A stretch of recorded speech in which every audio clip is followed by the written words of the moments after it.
ये वैक्सीन इतने खक होते हैं कि आज आपको लगा दिए जाएं, 10 साल के बाद आपके शरीर का क्या हाल होगा कोई बताने को तैयार नहीं। टेस्ट करने के लिए किट्स मंगाई जाएं अमेरिका से, मशीनें मंगाई जाएं अमेरिका से। तो अब अमेरिका इस समय क्या कोशिश कर रहा है कि हम तो डूबेंगे सनम, तुमको भी ले लो।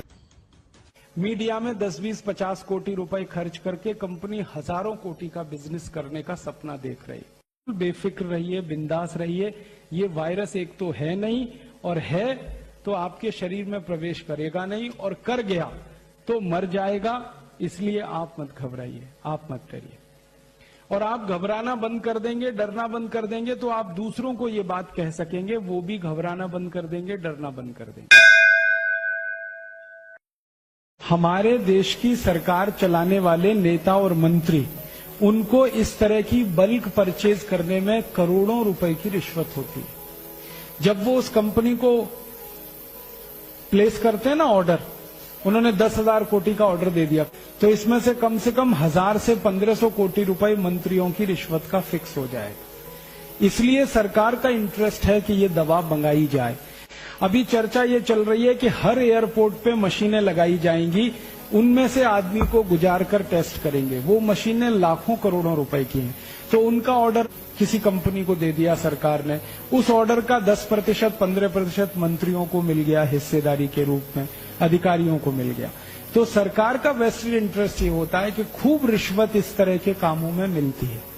मैं आपको एक पुरानी जानकारी देता हूं। आपको याद है 14 साल पहले सूरत में एक अफवाह उड़ी थी कि प्लेग आ गया, प्लेग आ गया, प्लेग आ गया, याद है? उसका दुष्परिणाम क्या हुआ कि पूरे सूरत की टेक्सटाइल इंडस्ट्री बंद हो गई, पूरे सूरत की। 14 दिन तक सूरत में एक कारखाना नहीं चला, एक पैसे का प्रोडक्शन नहीं हुआ, सारे कारखाने ठप हो गए।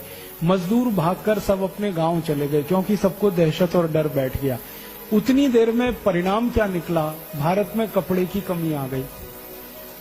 तो सरकार ने क्या किया? परदेशी कंपनियों को कपड़ा भारत में बेचने का ऑर्डर देना शुरू कर दिया। तो परदेशियों का अंधाधुंध कपड़ा बिका। और उसके बाद 14 दिन के बाद फिर खबर आई कि प्लेग नहीं है, प्लेग नहीं है। वापस लोग आए, लेकिन वापस आने में 6 महीने लग गए और फैक्ट्री चलाने में 6 महीने लग गए। 6 महीने तक भारत का बाजार विदेशी कंपनियों ने कपड़े से भर दिया और पूरे खेल में 14,000 कोटि का नुकसान भारत देश को हुआ। ये 14 साल पहले सूरत में हुआ था। फिर बाद में वैज्ञानिकों ने जांच की तो पता चला कोई प्लेग नहीं था, सिर्फ अफवाह थी। और वो अफवाह उन कंपनियों ने फैलाई थी जिनको भारत में कापड़ बेचना था। यही खेल अभी हो रहा है।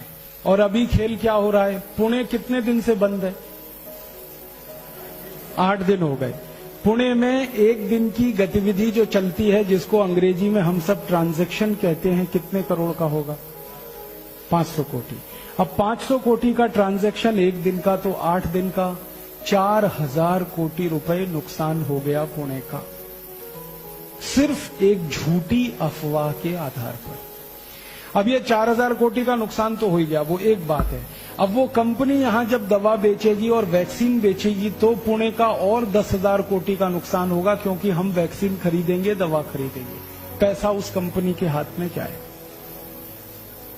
और अगर ये खेल लंबा चल गया तो जानते हैं क्या होगा? यहां जो सॉफ्टवेयर की कंपनियां हैं, आईटी कंपनियां, वो कहेंगी यहां से बेस अपना शिफ्ट करो, यहां धंधा अब ठीक नहीं है करना। क्योंकि जब उनके कर्मचारियों के सिर पे तलवार लटकती होगी तो वो कैसे करेंगे? वो यहां से अगर शिफ्ट कर गए, बेंगलोर चले गए या कहीं और चले गए, तो पुणे का ये जो आधार बना ये खत्म हो जाएगा। हजारों लोगों की नौकरियां खत्म हो जाएंगी। इतना बड़ा खेल है ये। 1816-18 में 2 साल भयंकर फ्लू हुआ था, एवियन फ्लू। उस समय अमेरिका की कुछ कंपनियों ने वैक्सीन बेचे थे। एवियन फ्लू के जो वैक्सीन लगाए गए ना लोगों को, वो सब लोग मरे। और कितने लोग मरे मालूम है? 4.5 करोड़ सारी दुनिया में। माने 4.5 करोड़ लोगों को अमेरिकन कंपनियों ने जो वैक्सीन लगाए वो सब मर गए, और जिन्होंने वैक्सीन नहीं लगाया था वो सब जिंदा रहे। ये वैक्सीन इतने खतरनाक होते हैं कि आज आपको लगा दिए जाएं, 10 साल के बाद आपके शरीर का क्या हाल होगा कोई बताने को तैयार नहीं। और ये खेल सिर्फ बीमारी का नहीं है, ये खेल एक युद्ध का हिस्सा है। और ये युद्ध जो है ना, आर्थिक युद्ध है। कुछ युद्ध होते हैं वो सैनिक युद्ध होते हैं। सैनिक युद्ध में हमारी सेना दुश्मन की सेना से सीधे लड़ती है बॉर्डर पे, लेकिन कुछ युद्ध होते हैं जो आर्थिक युद्ध होते हैं, जो आपके बाजार में लड़े जाते हैं, जिसमें कोई विदेशी कंपनी आके एक झटके में आपका 4,000 कोटि का नुकसान कर देती है और वही कंपनी और 10-20 हजार कोटि वहां से लूट के ले जाती है। ये आर्थिक युद्ध है। अब इस आर्थिक युद्ध में सैनिक आप हैं। सैनिक युद्ध के सैनिक बॉर्डर पे हैं। आर्मी के, एयरफोर्स के, नेवल फोर्स के सैनिक हैं। वो बॉर्डर पे देश की एक एक इंच जमीन की रक्षा करने के लिए लड़ रहे हैं।